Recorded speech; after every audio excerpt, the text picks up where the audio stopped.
How are you? How are you, Hi. everyone?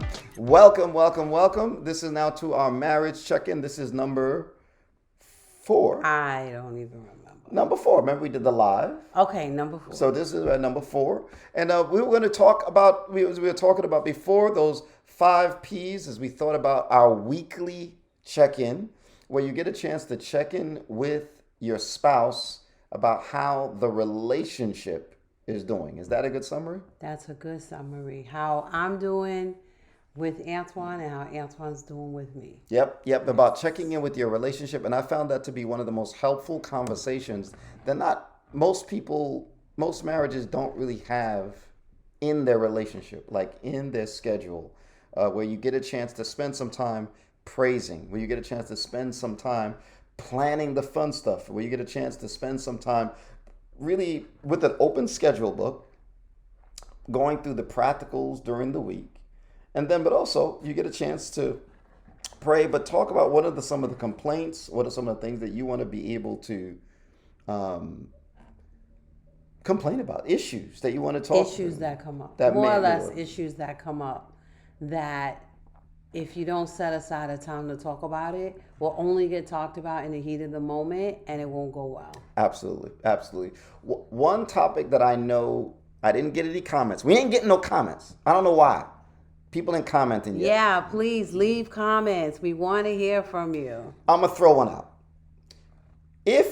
And you can put this in the comment section if you choose.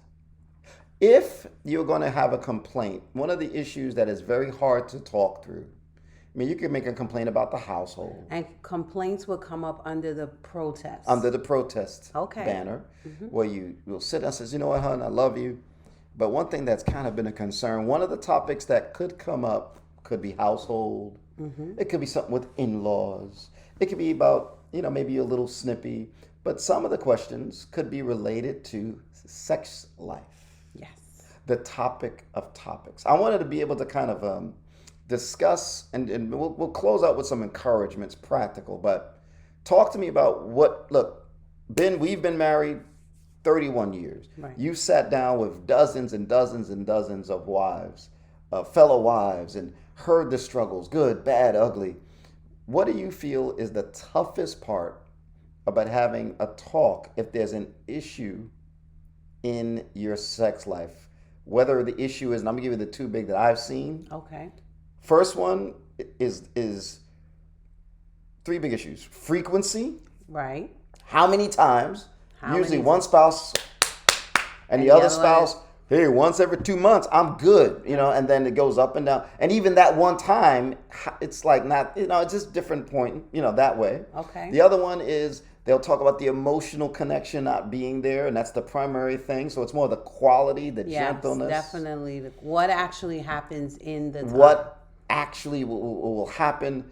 Those are kind of the 2 big ones. And to be honest, there's no, another issue I've seen is this, just nothing is talked about. Everything is kind of like not spoken.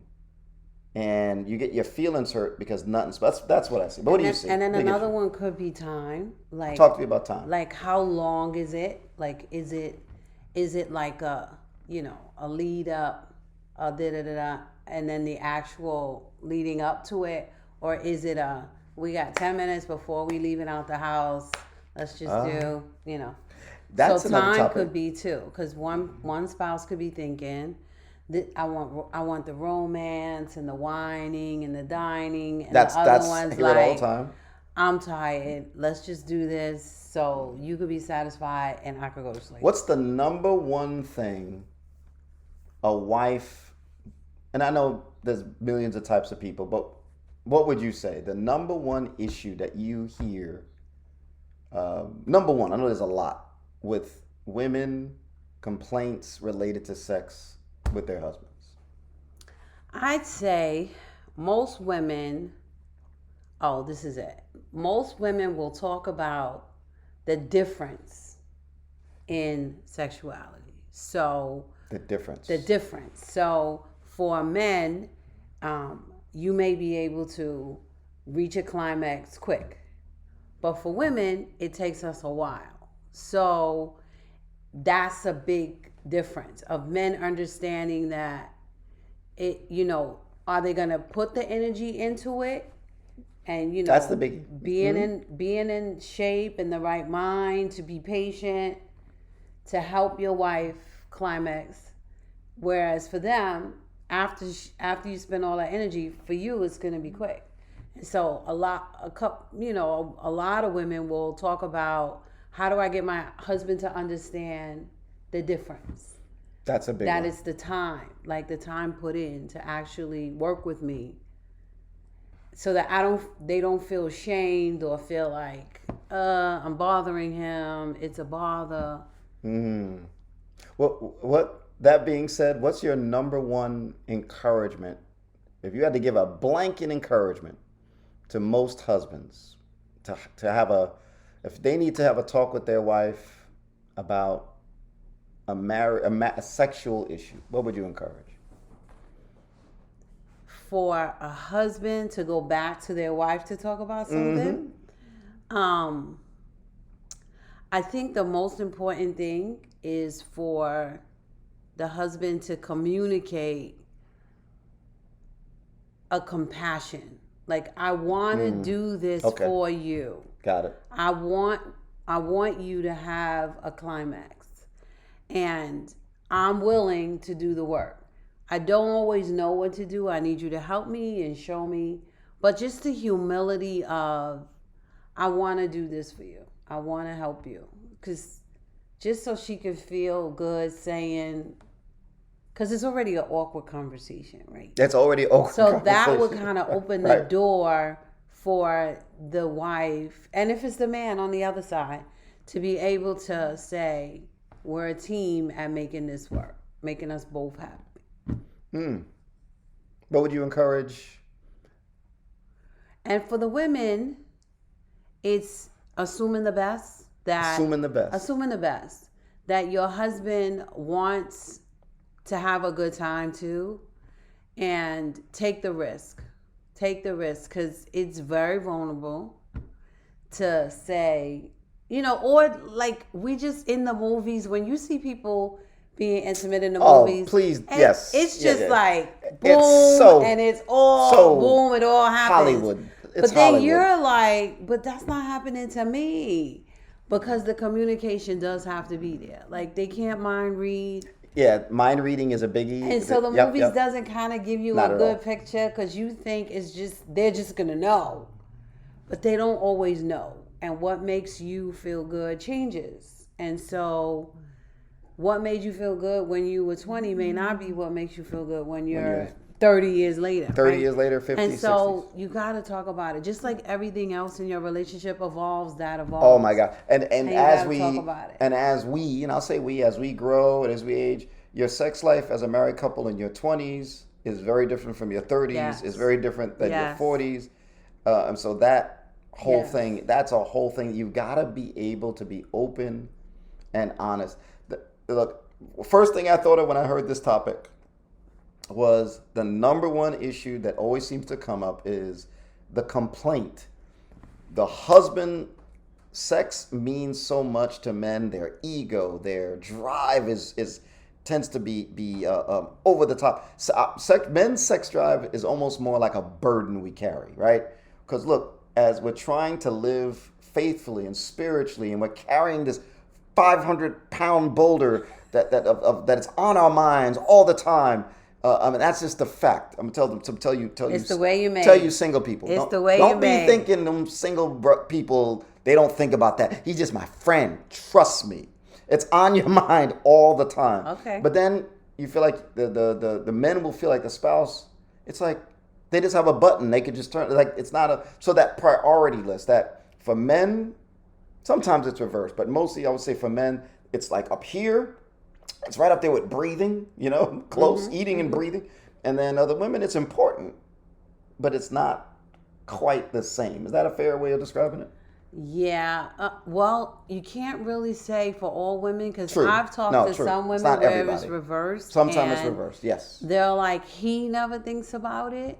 So I think as you get older too, from what I'm hearing from different women, it changes a little bit in men. It does change. Oh, it changes. It changes in men. And so it starts to get to the point that if she doesn't initiate and he doesn't initiate, it won't happen. Right. So that's why the 5Ps are important, because when you plan fun, this is fun. You plan for this because in some relationships, it won't happen unless it's planned. One of the things I think is really important is when we talk about that part about plan the fun times, in planning the fun times, realize that that is the time to talk about sexuality and not just as a complaint. Not just as a complaint. Like plan the we're It could going to get also away. be in praise. It could be the place It could where be in the praise. Absolutely. praise them because you had a great time This together. week was awesome, This man. week, That was yep. so on and so on. Praise them. Plan the fun times. I know, like one of the biggest things I've seen that really has helped us, but it's helped a lot of couples, is when you plan times to get away just for intimacy, just to have sex. Yeah. Like you get the babysitters, you go to a nice hotel, or you get a babysitter and stay home, right? But you plan that time. That's probably one of the most important conversations, and it's not about a problem. No. So on that note, With Valentine's Day coming, Valentine's Day is coming. this is a great time It's coming. Okay. to plan Go ahead. to have a good time on Valentine's Day. Now, women can think that it's all about the candy and the gifts Chocolates. and the chocolates. It is about sex. So if you are married, Valentine's Day is about sex. No, it's about chocolates at Rite Aid and yeah. CVS and Okay. Walgreens. Okay. But No. it's about planning for that Absolutely. to be fun. Absolutely. It is, that the priority issue, the drive issue, I think is really big, but it's got to be one of the best. If I had to give one bit of advice biblically, Okay. I know this is probably said 1,000 times, but it's one of the more controversial scriptures, is of course, we talk about our purity needs to be above reproach. I'm going to let the word speak for itself. 1 Corinthians 7. The husband should fulfill his marital duty to his wife. Verse 3. And likewise, the wife to her husband. The wife does not have authority over her own body, but yields it to her husband. In the same way, the husband does not have authority over his own body, but yields it to his wife. Do not deprive each other except by mutual consent and for a time, so that you may devote yourselves to prayer. Then come together again, so that Satan will not tempt you because of your lack of self-control. And Paul closes that out with another thought. But it is one of the prime needs. If you are in a marriage, healthy, your bodies are healthy, you're in a marriage relationship. It is not icing on a cake. It's important. It was important enough that Paul actually had to address it 2,000 years ago, mind you, that specifically, that men and women, it's amazing how mutual it is, that this is about you are serving your husband, who is fighting to love and be in that committed relationship to you. And then likewise, so is that wife. And to not serve them, I've always felt, is the equivalent of, it's a strange example, but this is what I see. It's the equivalent of it's like not feeding your children. Like they're going to eat at somebody's house because they're hungry. You want to make sure that you're meeting that need in each other's home. And they ain't going nowhere because they Christian, they faithful, obviously.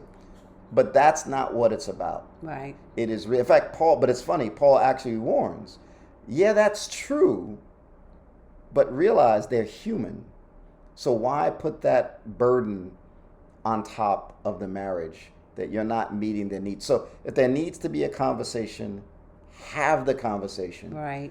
But look, have an intimate life. A marriage that you're not working in your intimacy life, it's not gonna be good, and it's not God's call. Is that a good summary? Yeah, that's a good summary. To think that I know for me, things changed when I began to see that God made us different, and that's not bad. Right. It's just different, and that men have a need for love, for affection, and that's just how it is. The same way women have a need for love, and so we just have Yeah, to the love respect the love dance. and yeah, It's the love and simple, respect but dance. it's kind of true. Yeah, and men want to have sex, and we need to give Yeah, it. and men tend to feel respected by that too. Yeah, that does help with the respect. It does. It does help with the respect. So Yeah. Look, one bit of advice that I do want to be able to give, if one plan those kinds of fun times, but you got to talk about sex. One bit of advice I'll give. I got this from my training as a couples therapist when talking about sex. I'm gonna give you the best example. They said the example would be something like this. You want to have a discussion about sex? It would be, you don't do it this way. You don't complain really in this way. You don't say, when you touch me here, it's like, ew, why you do that? What is that about? Are you okay? Ouch. You don't say that. What you say is, I really like it if you touch me here. say the positive. Good. What do you mean? What do you think I mean by that? Say what you would like. Yes. It's easy for us to say what we don't like. We know that clearly. But we don't take the time to think about what do I really want and articulate that. Absolutely. You want to focus more on what you want. The worst thing to do if you're having a talk about a sexual issue is to shame, Yep. embarrass, Yep. or criticize, because it's going to backfire. Right. Then it makes you shut up. Yeah, you don't want to be like, oh, that's Yeah. just gross, or that's not good. Now, so you don't feel good about something in your conscience, you say it. Right. For me, I just don't feel good about that. But you focus in on, man, I would rather this. And I think husbands have to be willing to listen as well. To hear. But the times when I know it doesn't go well is when we treat sex as a time to beat our husband or our wife up, Yeah. which is going to literally contradict what you want. It's going to kill any progress. Absolutely. Absolutely. Okay. So that positive, being willing to say, man, this is what I would like to see. The other thing that I've seen is an unyielding spouse, where let's say the spouse does make a request. They do want to, I want to make love twice a week, 3 times. I don't care what it is. Once a, whatever it is you discuss. The other spouse just won't yield. They just don't listen time at a time. And no matter how many times it's requested, even if it's done without criticism, they don't respond. Have you seen that before? Yeah, I have seen that before. One of the things that helps is that's when having a third party, somebody that the two of you trust, that you could sit down with and talk it through. Like after you and I have talked about it and we've tried to work it out and it didn't work out, then you go and you get a third person and have that person listen to the two of you and maybe help you see. Maybe it's a blind spot. Maybe it's an offense that was done before. Maybe it's an insecurity. Maybe that person can help you come to like what is the underlying reason, and then maybe you'll be able to yield a little bit more. Yeah. Or maybe the person just needs to hear somebody else say, what is it about your wife's request that you're unwilling? Yes. Unwilling to give. Yes. And maybe they just don't want to say it, and that other person can help them phrase it in a way that the wife could understand, or the husband could understand. And look, sometimes you just need somebody objective. Maybe you just need to kind of explore it. But that lack of willingness on the topic has got to at least be discussed. Yeah. It can't just be kind of that betrayal of you just keep talking about it, and then the sex life stays the same, even though the complaint is still there. Right. I've just seen that not go well. Right. But just having open communication about it is a challenge. One of the things I want to encourage and challenge us is to bring this in to your weekly discussion. I just wanted to get you started with this idea. You said a phrase this week that I want to really encourage. We were talking about households, and now you know how it is with your house. You may let it go a little bit until you have company, and what happens? Right. And what happens? When you have company, oh, you do a different kind of cleaning. You do a different type of cleaning. The minute you know people are coming over, Oh yeah, it's different. it's on. If you really know God is present and that you are accountable in your marriage will always change and grow. If it's just about you and you being happy, you're stuck. Your marriage, and even in the sexual life, you realize that, man, I want to please God even in how I'm handling this. In other words, there's somebody who we'll be accountable to beyond just our mood or our happiness. That kind of helps. Is that a good way of describing if not having people at your house is the problem, so to speak, you were saying? Yeah, it's true. If you thought about whatever happens, conduct yourself in a manner worthy of the gospel, yes, that means God is like looking, he's watching, he's always there. And so you want to make sure even in your sexual life, you please God. Yep. He's there. Yes. Yes. 2 practical challenges I want to be able to give. 1, talk about it. Talk about it. Talk about in your weekly conversation. Bring up an issue. Bring up something you would like to see, something you would like to do. It could be something you want to plan. Is there an issue you want to be able to talk through? If it's serious, you feel like, man, wait, we can't get any better. There's no objective third parties we trust like that. Get professional help. Or decide, get a book together, get some advice, but don't just sit with it. Like we said, checking in with your marriage on every level, making it purposeful, and especially in this area, really does matter. Take it from us. Second thing I just want to be able to throw in, and if you want to, I'll put my therapist hat on, but this is just the truth. Give this especially to men, but I know it goes both ways. Pornography and sexual infidelity will destroy everything. It will destroy your literally neurons in your brain will be wired in a way that will affect you forever. If you are having struggles with pornography and not dealing with them, yeah, there's a spiritual problem and there is a marriage problem. So I want to just realize that can be a problem that has nothing to do with your wife. Nothing. That's between you and God and your conscience. But you got to deal with that. The second thing that I would say is, I just forgot the second thing. That was the biggest That one. was the second thing. What was the first thing? The first thing was... I lost track. You said 2 things. What was it? The first thing was deal with it. It's okay. And then the second thing is pornography is not. Pornography is not. No, it just that is just like, that's just going to really mess up everything. But my encouragement was talk about it. Talk about it this week. Bring it up. It could be something you want to do. Are there issues? Have the discussion now. Let this be a blessing to you as you get ready to go through the week. Anything we want to close with? I think you covered it all. You got something to say? No.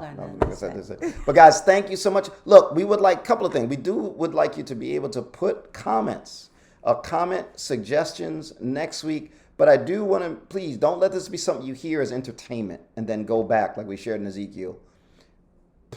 Have this weekly time. Check in with your spouse. How are we doing? Even if you think things are going great, I cannot think of a healthier thing to do week after week, year after year that can help protect your marriage and keep it alive and growing. And of course, we will see you next week. On our check-ins. Let us know how it goes. Please make a comment and subscribe. And thanks.